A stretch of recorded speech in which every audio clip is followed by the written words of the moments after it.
मलमल का या कोई भी कॉटन का कपड़ा होना चाहिए। ठीक है, उसकी मेजरमेंट क्या होनी चाहिए? 4 अंगुल चौड़ा, 4 15 हाथ लंबा। 4 अंगुल चौड़ा और 15 हाथ लंबा। ठीक है, 15 हाथ लंबा हम उसको बोलते हैं। यदि आपके एग्जाम में फीट में आ जाता है तो कितने फीट तक हो सकता है ये? 20 से 22 फीट। 20 से 22 फीट तक इसको हम ले सकते हैं। और चौड़ाई इसकी कितनी हो सकती है? यदि हम 3 to 4 सेंट 3 to 4 इंच हम मान सकते हैं। ठीक है, चलिए स्टार्ट करते हैं। 25वां अपना श्लोक है। इसमें कहा गया है काश्वास प्लीह कुष्ठम कफ रोगाश्च विशंति। विशंति ही विशंति होता है 20। तो खांसी, श्वास के रोग, प्लीह तिल्ली के रोग और जो कुष्ठ रोग होते हैं, कफ से जो पैदा होने वाले रोग होते हैं, 20 प्रकार के रोग, वो धोती के प्रभाव से, धोती के अभ्यास से उन सभी का निवारण होता है। इसमें तनिक भी संशय नहीं है। इस श्लोक में यही कहा गया है। नेक्स्ट आता है अथ बस्ती ही, कि यह बस्ती है। क्या, कौन सी बस्ती है, मतलब बस्ती क्या होती है, इसमें बताया गया है नाभिर्गन जले पायो न्यस्त नालो उत्कट आसन, कि नाभि तक जल में रहकर उसमें जो गुदा भाग होता है उसमें नली को डालकर उत्कट आसन में उत्कट आसन में आकर आधार आधार आकुंचनम, यहाँ पर आधार गुदा भाग को कहा गया है कि उसका आकुंचन करते हैं, हम सिकोड़ते हैं और रिलैक्स छोड़ते हैं। आकुंचनम कुर्यात क्षालनम बस्ती कर्म ततः, और उसका शालनम करते हैं, उसको शुद्ध करते हैं, धोते हैं, एक तरह से शालनम धोने के लिए कहा गया है यहाँ पर। और यह बस्ती कर्म है। इस प्रकार से बस्ती की विधि बताई गई है। और बस्ती से यहाँ पर फिर बताया गया है कि इससे क्या होता है। धातु इंद्रियन अंतःकरण प्रसादम, की जो धातु होती है, इंद्रिया होती है, और जो अंतःकरण होता है वो प्रसन्न होता है। ये धातु का प्रसन्न होने का क्या अर्थ है यहाँ पर, कि धातु का संचय होता है, इंद्रिया निर्मल होती हैं और अंतःकरण में प्रफुल्लता आती है। तदाद चकांतिम दहनम दहन प्रदीप्तम अशेष दोषोपचयम निहन्याद अभ्यास्य मानम जल बस्ती कर्म। देखिए यहाँ पर वैसे तो जो स्वामी स्वात्मा राम जी है, उन्होंने बस्ती का कोई नाम नहीं बताया, कोई उसके प्रकार नहीं बताए, लेकिन यहाँ पर उन्हें बताया है जल बस्ती आया है यहाँ पे। तो अगर इसमें आ जाए नेट के आपके उस एग्जाम में कि स्वामी स्वात्मा राम जी ने कौन सी बस्ती बताई है, तो सिंपल बस्ती आ जाए तो हम उसको बस्ती को भी क्लिक करेंगे। लेकिन यदि उसमें बताया गया कि जल बस्ती, स्थल बस्ती, इस तरीके से, तो हम जल बस्ती को उसको ठीक मानेंगे, क्योंकि यहाँ पर वैसे तो स्पेशली तो मेंशन नहीं किया गया मुख्य रूप से, लेकिन यहाँ पर जल बस्ती का यहाँ पर वर्णन मिलता है हमें, लेकिन ये एक ही प्रकार की उन्होंने बताई है। वो आगे कहते हैं कि इसके अभ्यास से, बस्ती के अभ्यास से हमारी धातु संचय होती है, इंद्रिया निर्मल होती, अंतःकरण प्रफुल्लित होता है और शरीर में कांति आती है, शरीर में स्फूर्ति आती है। दहनम प्रदीप्तम, जो जठराग्नि होती है वो प्रदीप्त होती है, और जो बाकी के जो दोष होते हैं पाचन तंत्र से संबंधित, वो भी ठीक होते हैं। अथ नेति ही, कि यह नेति है। अब नेति क्या है? सूत्रम वितस्ति सुसन्निग्धम नासा नाले प्रवेशयेत मुखान निर्गमयेत च एषा नीतिः सिद्धैर निर्गद्यते, कि उन्होंने कहा है कि सूत्रम वितस्ति, वितस्ति यहाँ पर किस लिए यूज किया गया है? जो सूत्र होता है, यहाँ पर वितस्ति का आता है हाथ, एक हाथ का, जैसे एक हाथ को पूरा खोलते हैं तो जितना उसकी लंबाई होती है उतना हम यहाँ पर सूत्र लेते हैं। तो इसमें 9 फीट का हम जो 9 इंच है, 9 इंच से 12 इंच तक का सूत्र लेते हैं यहाँ पर। और इसमें ये भी बात ध्यान देने वाली है कि स्वामी स्वात्मा राम जी ने रबड़ नीति का जिक्र नहीं किया है, उन्होंने सूत्र नीति का जिक्र किया है। कई कई यहाँ पे भ्रांतियां मिलती हैं बहुत सारे उसमें जो पब्लिकेशंस होती हैं कि स्वामी स्वात्मा राम जी ने रबड़ नीति कही है, सूत्र नीति कही है, जल नीति, कई प्रकार की नीतियां वहां पे वर्णित मिलती हैं, लेकिन स्वामी स्वात्मा राम जी ने सिर्फ सूत्र नीति का, सिर्फ एक ही प्रकार की नीति का यहाँ पर जिक्र किया है। इस बात का हम ध्यान रखेंगे कि सूत्र यहाँ पर लेकर हम नास में प्रवेश करवाते हैं और मुख से बाहर निकालते हैं। यह जो सिद्धों ने, जो सिद्ध योगी है, उन्होंने इसको नीति कहा है। नेक्स्ट श्लोक में कहते हैं कपाल शोधिनी चाव दिव्य दृष्टि प्रदायिनी जत्रु ऊर्ध्व जात रोगा औघम नेतिर आशु निहंती च, कि कपाल शोधनी ये हमारे मस्तिष्क का शोधन करती है, मस्तिष्क को शुद्ध करती है और दिव्य दृष्टि प्रदान करती है।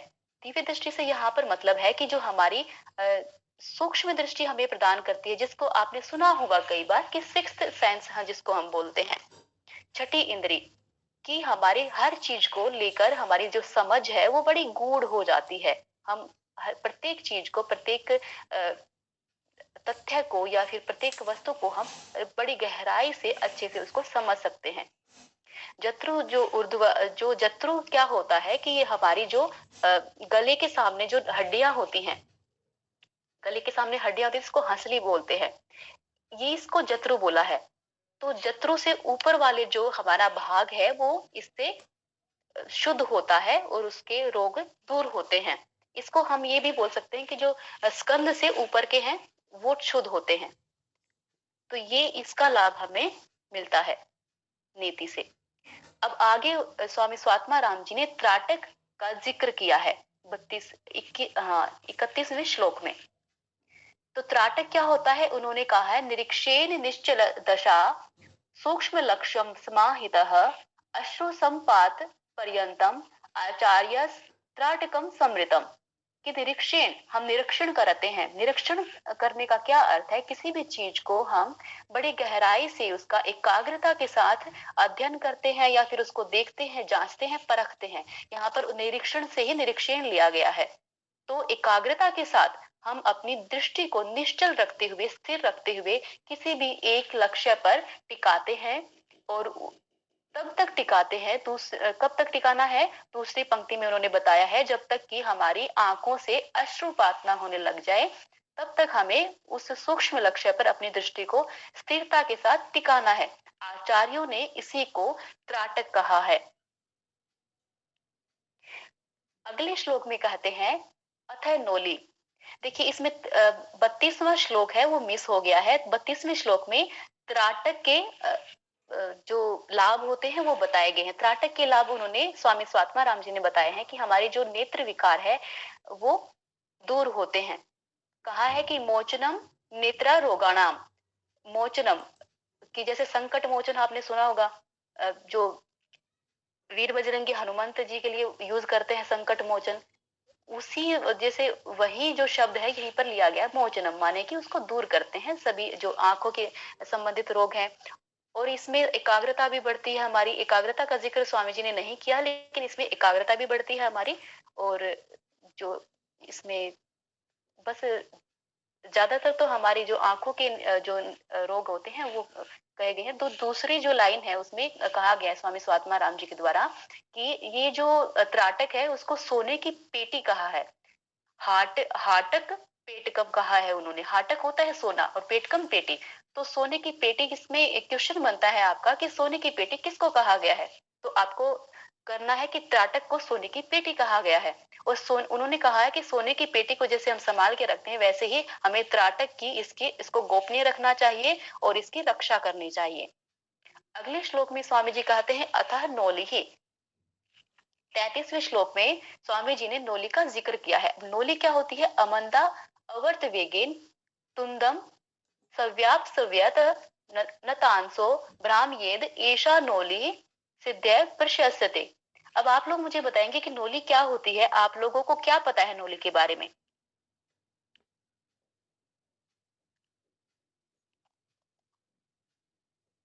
बताइए, कोई तो बताइए।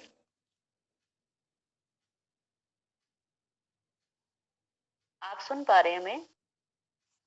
हाँ जी मैम।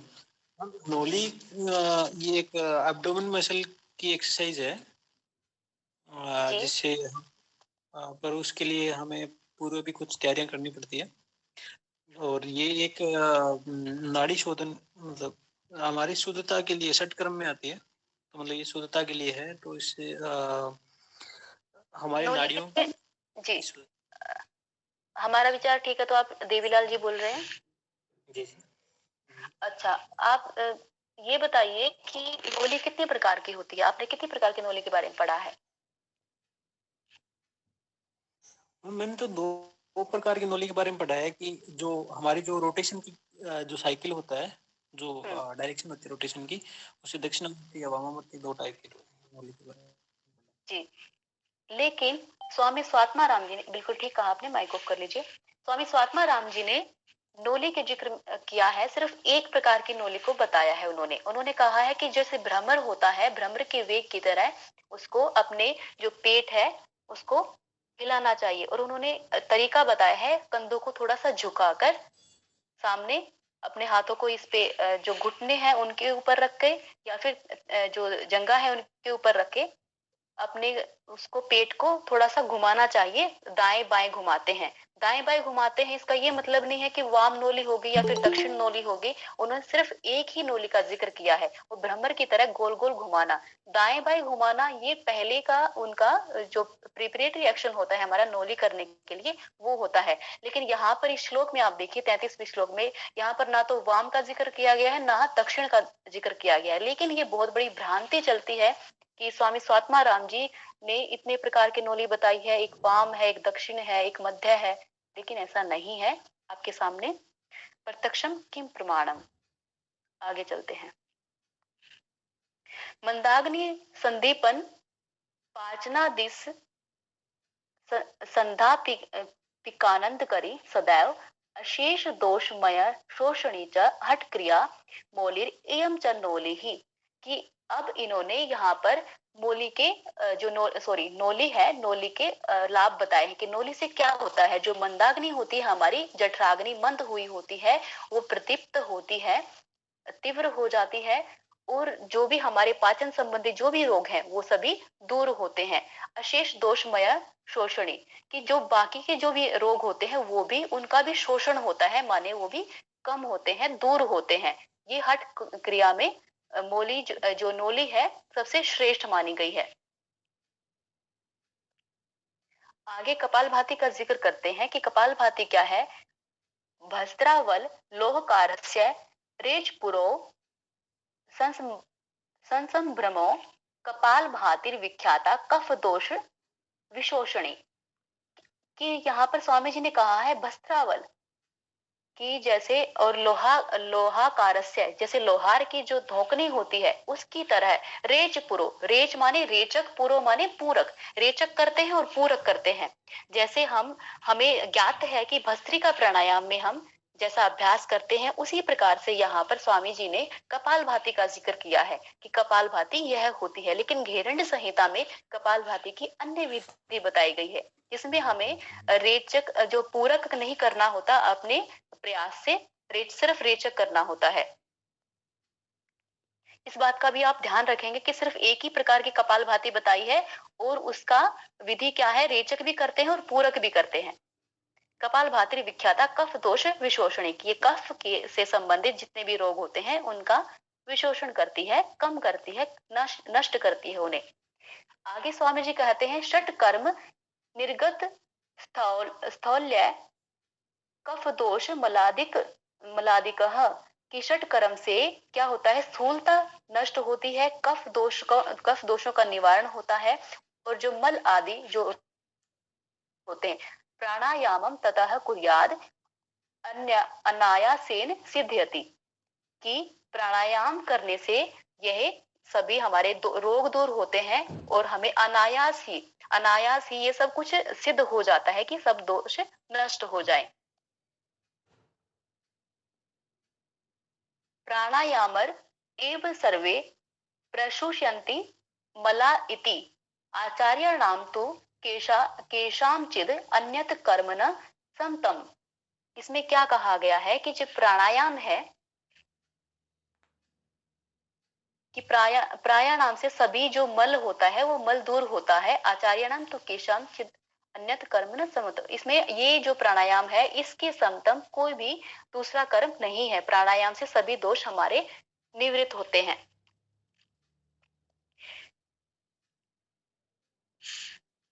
आगे स्वामी जी कहते हैं अथ गज करणी उदरगत पदार्थम उद्वमंती, कि अब यहाँ पर देखिए गज करने का यहाँ पर उदाहरण मिलता है, लेकिन जब षट कर्म की चर्चा की गई थी उसमें सिर्फ धोती बस्ती स्त्री इस प्रकार से 6 कर्म बताए गए थे। वहां पर अलग से गज करने का वर्णन नहीं किया गया था। 22वें श्लोक में, 22वां था शायद, 22वां था, तो उसमें क्या कहा गया है। अब स्वामी जी ने गज करने का उदाहरण दिया है। तो आपके पेपर में ऐसा आ सकता है कि स्वामी स्वात्मा राम जी ने कौन सी धोती का जिक्र किया है। यहाँ पे हम गज करने उसको अगर उसमें है ऑप्शन में तो गज करने को हम टिक करेंगे। उदरगत पदार्थम उद्वमंती, के जो उदरगत पदार्थ होते हैं उनका वमन करते हैं।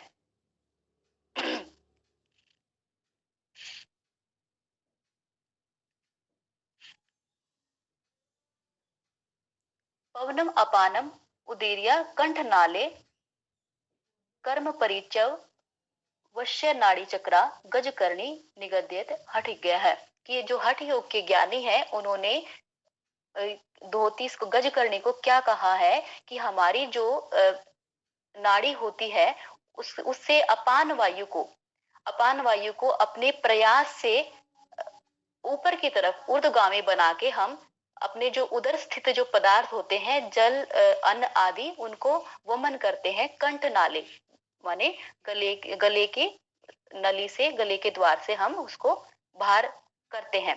ये कुंजन की क्रिया की तरह है, उसके समानार्थी है।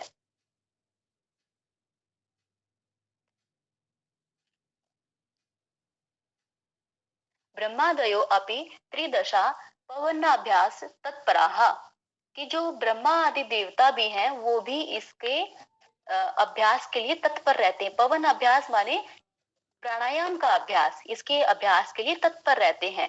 भुवन अंतक अभ्यात तस्मान पवनम अभ्यसेत, तो उन्होंने कहा है कि इसी प्रकार से जैसे अपने अंत के भय से, कि देवताओं को किसके अंत का भय रहता है, वो इसमें यही कहा गया है कि जो सज्जन पुरुष होते हैं, जो देव पुरुष होते हैं, वही जो पुण्य आत्माएं होती हैं, धरती की ही बात है ये, कहीं और लोक की बात नहीं है, कि जो पुण्य आत्माएं होती है, जो श्रेष्ठ व्यक्ति होते हैं, उनको भी वो भी अपने अंत के भय से या फिर पुण्य क्षीण हो जाने के भय से प्राणायाम का प्रतिदिन अभ्यास करते हैं। तो इस प्रकार से हमें भी प्राणायाम का अभ्यास करना चाहिए, ऐसा स्वामी जी ने कहा है। यावत बद्धो मरुत देहे यावत चित्तम निराकुलम यावत दृष्टिर भूर्वोर मध्य तावत काल भयम कुतः। तो ऊपर तो उन्होंने कहा है कि काल के भय से वो उसका प्राणायाम का अभ्यास करते हैं, लेकिन यहाँ पर 40वें श्लोक में उन्होंने आश्वस्त किया है कि जब तक ये मरु देहे माने कि देह में हमारी जो वायु है वो बद्ध रहती है, कुंभक लगाकर हम रखते हैं या फिर उसके ऊपर हमारा नियंत्रण होता है, और जब तक चित्तम निराकुलम, चित्त जो है हमारा आकुलम से रहित है, माने कि चित्त शांत है, और हमारी जब तक हमारी दृष्टि भ्रू मध्य पर स्थित है तब तक काल भयम कुतः, तब तक किस काल का क्या भय। अर्थात जब तक हमारा प्राणायाम का अभ्यास है और उसके ऊपर हमने दृढ़ता प्राप्त कर ली है, हमारी दृष्टि भ्रू मध्य में रहती है और हमारा प्राणों के ऊपर नियंत्रण रहता है, तो हमें काल का मृत्यु का भय नहीं होता। इसका यहाँ पर ये अर्थ नहीं है कि मृत्यु आएगी ही नहीं, इस अवस्था में मृत्यु आएगी, यदि मतलब वो तो सांसें होती हैं, अपनी समय निश्चित होता है, मृत्यु तो आनी ही होती है, ये तो निश्चित है। जन्म और मृत्यु तो कोई टाल नहीं सकता, लेकिन उन्होंने यहाँ ये कहा है कि इस अवस्था में साधक का कभी भी अकल्याण नहीं होता, उसका विनष्ट नहीं होता, हमेशा वो उन्नति ही करता है, चाहे कुछ भी हो, किसी भी अवस्था में रहे। इसलिए हमें प्राणायाम का अभ्यास करना चाहिए। विधिवत प्राण संयम मार्ग नाड़ी चक्रे विशोधिते सुषुम्ना वंदनम भित्वा सुखाद विशति मारुतः, कि उन्होंने यहाँ पर कहा है विधि पूर्वक प्राणायाम के अभ्यास से नाड़ी समूह के भली प्रकार निर्मल हो जाने पर जो वायु है वो सुषुम्ना वंदनम माने उसके मुख का भी तो अभेदन करती है।